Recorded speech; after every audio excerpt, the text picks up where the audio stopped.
Right, well, how's this for something different for the channel? There's no Game Boys in this video. This is my Amiga 1200, which I've just bought from a local seller. It's got a card in the trapdoor there, which I should have shown you before I plugged it all in. There's a little manual here, so I'm assuming that's what's in the trapdoor. I had one of these as a kid. I had one of these when I was early 20s, and I loved it. And one came up for sale, and I thought, well, I'll buy another one, and I'll get some nostalgia going. It's a bit yellow, but never mind. It came with a Philips monitor, which is a CM8833-II. It also came with, apparently there's a hard drive in here, and there's also I think it's a SCSI CD drive, an external CD drive, which I haven't got with us at the moment, but I do have it. It's at my mother's house. So this is the very first time I've set it all up, and I'm going to switch it on, and I'm going to see if I can still remember how to use it. There was a couple of boxes of games, or well, discs. So I've got a couple of demo discs to see if this disk drive still works. There's a SCSI user manual, Workbench 3 guide, an Amiga 1200 guide, and a book, Get the Most Out of Your Amiga, 4th edition. That might be quite interesting, actually.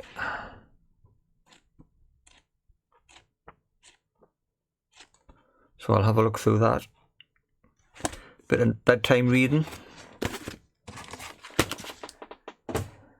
I've cleaned the monitor out because it was absolutely filthy. Like many of these monitors, the on-off button is a bit finicky at the back.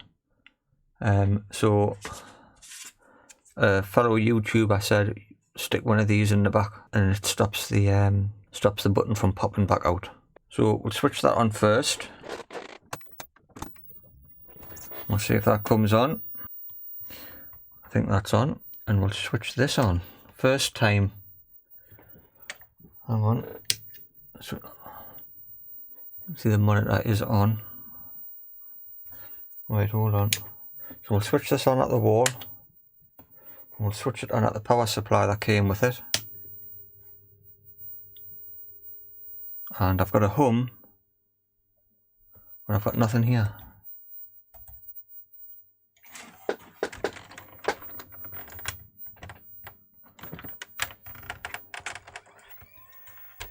Right. Oh, well, that's going to be no good, is it? How do people record these screens?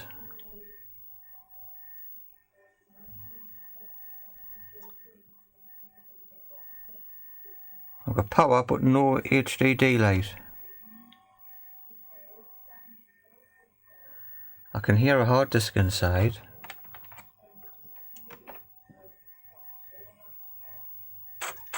Oh, hard disk is booting up now. There we go. I don't know what I'm going to do with that now. That's no good, is it? I'm going to have to work out Magic Workbench copyright.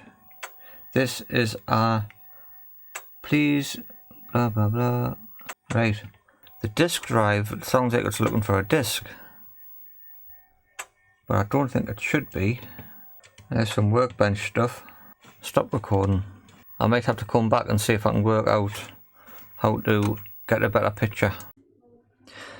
This is the Amiga mouse I got with the 1200. It's a Commodore model, but the right mouse button has to be pressed very hard to get it to work. But as it happens, there seem to be generic buttons, so I'm going to pop, this one works, but I may as well replace it and put 2 new ones on. I don't know where I'm getting these ones from, but they look new. So that's joined to there and that's joined to there.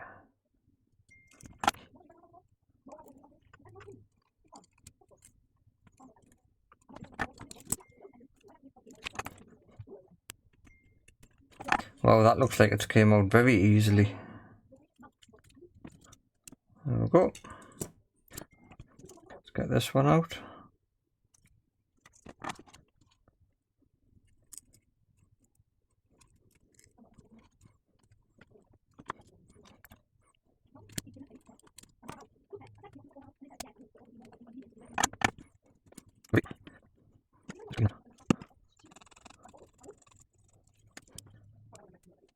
Well, I'm glad they fit.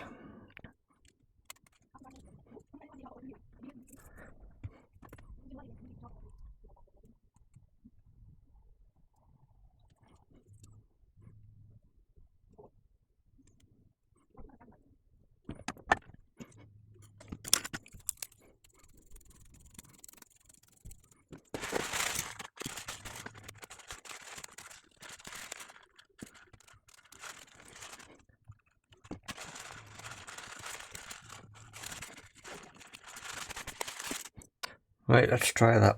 So go on the diagonals and press the button. Yep. And this one, press the button. Brilliant. So I'm not going to put this back together just yet. I'm going to put this in my non-contact retro bright tub. And I'm going to see if I can lighten this up a little bit. Hopefully, when next time you see this, it'll be a bit lighter. Okay, so we're back. And I've made some progress. Because now, I've got a better picture for there's the workbench screen up on the Philips monitor. It's not perfect, but I've got the camera set to, I think it's 13. Shutter speed 13, so I hope I've got that right. I've put a disc in, extras, in the bottom corner there, just to stop this, because this is clicking continually. The Amiga came with a big box of discs, full of nostalgia. It's got Cannon Fodder, which I've had a bit of a play on. That's working. There's Impossible Mission, which does work, but I never played on it when I was a kid. Theme Park. There's a few ones in there.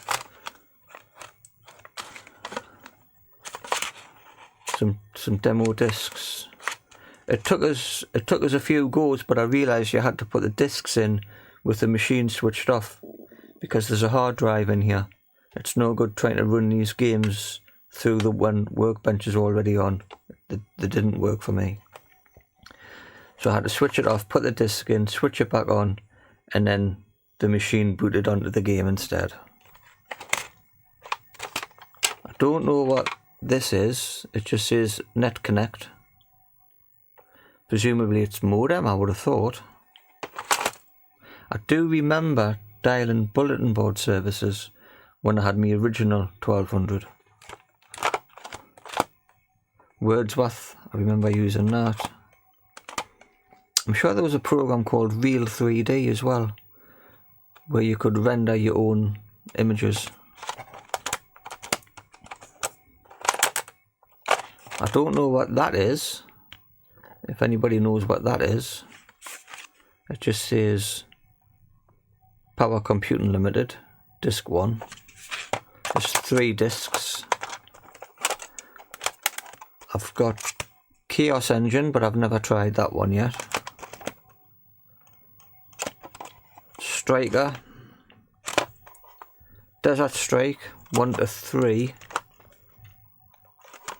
I've got Jungle Strike there, that worked, I've been playing on that. And Walker, been playing on that one. I haven't tried Desert Strike yet. Tell you what, we'll put that in. We'll try Desert Strike.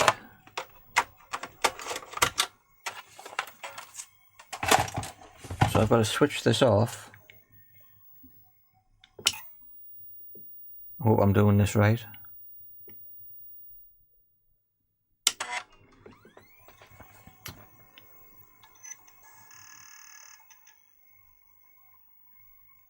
These new mouse buttons are working very nicely. They're a bit hard to press compared to the modern PC version.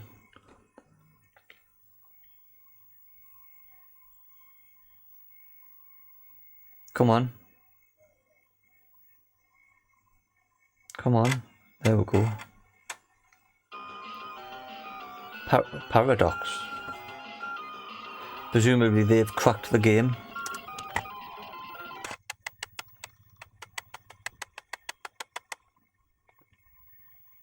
I've ordered a video cable to RGB to SCART so I can connect it up to a flat screen TV. Desert Strike, Return to the Gulf. When did this come out? And was it connected to the Gulf War? Well, the Gulf War must have been about 1990, 1991.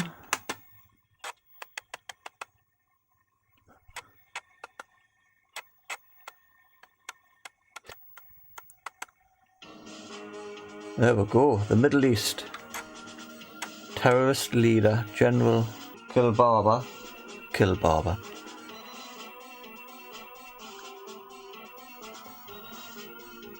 I never played on this when I was younger, so that's got no nostalgia. Insert disc 2, oh here we go. Right, disc 2.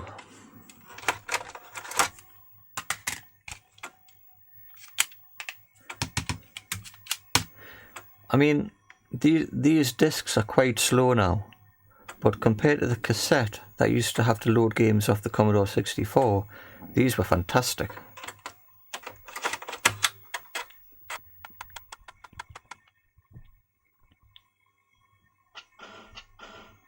Right. So that is working. What have I got to do? Start campaign.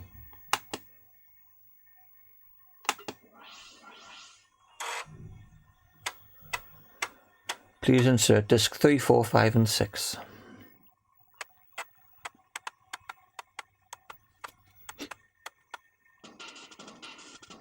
Right, well so far so good.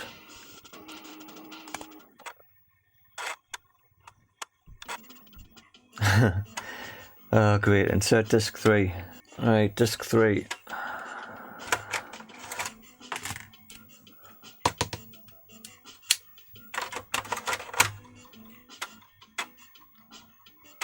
This is where you got to cross your fingers.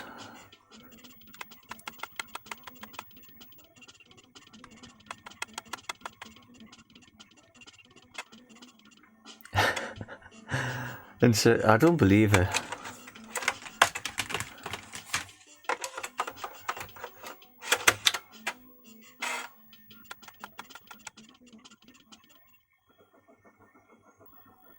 Is that it? Is that the game ready to go?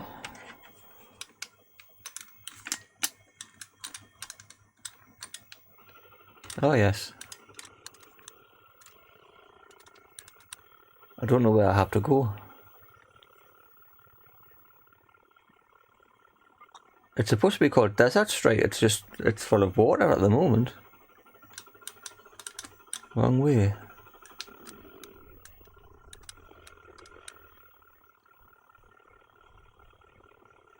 Oh, here we go.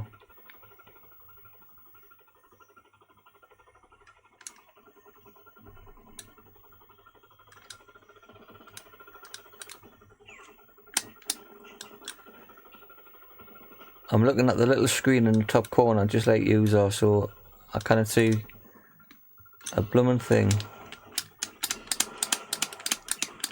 I can't see who's firing or anything. There we go. Right, well I can have a play on that a bit later on, when I'm looking at the screen properly.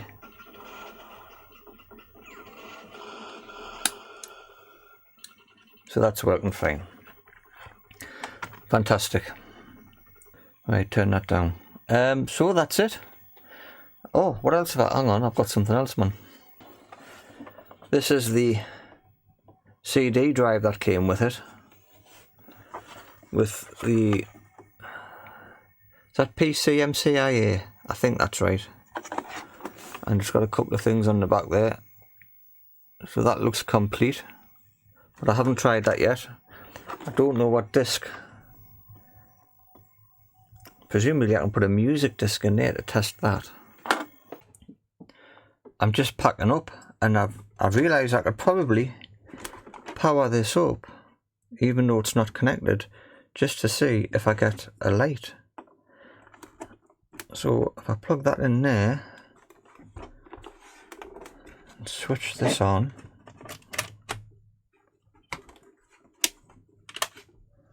right, so we're plugged in, and we'll see if it comes on. Oh,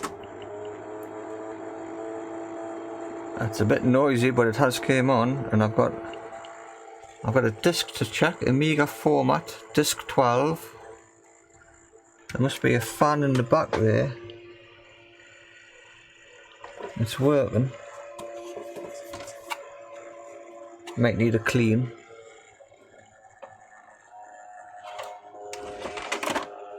But it does indeed work. I haven't noticed. I think that's a read light for the CD. I don't know if that's coming on or not. No. But does it need to be connected to the Amiga for that to happen? Who knows? But it's a good start. Excellent.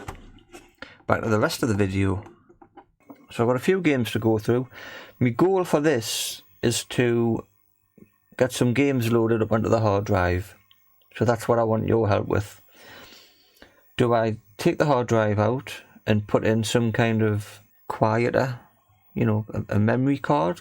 I think I've heard people talking about PCMCIA cards that you can run Workbench off.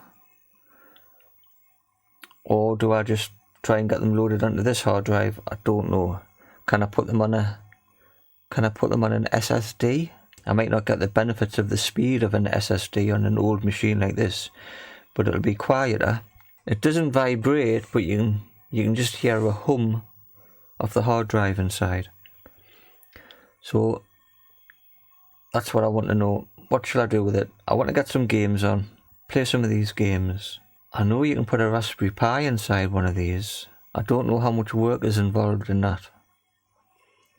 Just for playing games, probably don't need it, but it's an option.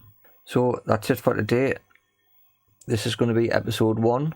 I'll take any advice on board, and we'll have an episode 2 following that advice, I think. So thanks very much for watching. If this has brought back any childhood memories, let us know in the comments section. It certainly has for me, and I hope to see you all in episode 2. I'll see you around.